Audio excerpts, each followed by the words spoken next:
Hello everybody, I'm JaffaArchfiend and these are my thoughts on Somepony to watch over me.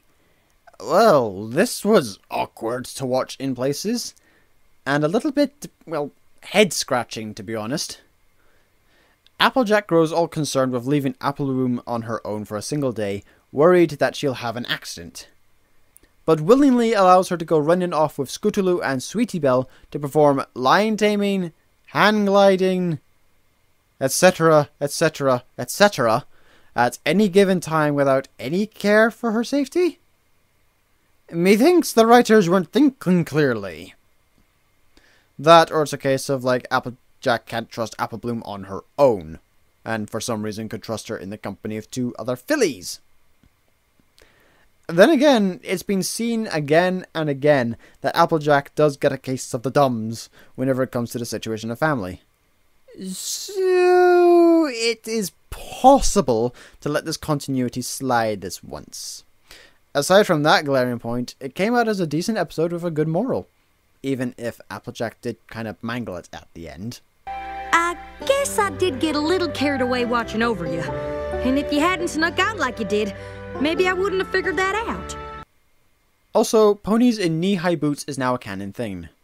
DeviantArt has been going nuts over this. Lasai. Speaking of going nuts, the Chimera. Holy Luna's plot hole! Was I excited when I saw this beast in the shadows, and each of the three heads were revealed. And in what a location as well! A fog-wreathed swamp covered in fire geyser holes. How much more menacing can you get?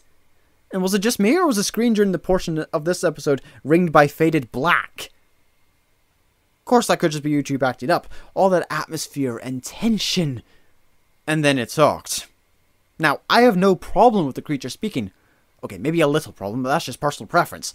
What I had a problem was the fact it was hammering in the whole sisters looking over your shoulder theme.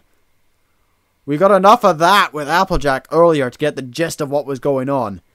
Did they really have to have the monster having the same issue as well? It just seemed a bit too much. And that seems to be an issue throughout the whole season. There have been times when they've decided to add a little too much emphasis on a certain point in order to get the message across. To be honest, for me, it would have been better if the Chimera didn't speak, and just kept trying to eat the pies and Applebloom, before we had the big fight with Applejack. Which was awesome, by the way. We need more fighting ponies. Seriously, the fighting ponies parts are awesome. JaffaArchfiend, signing out.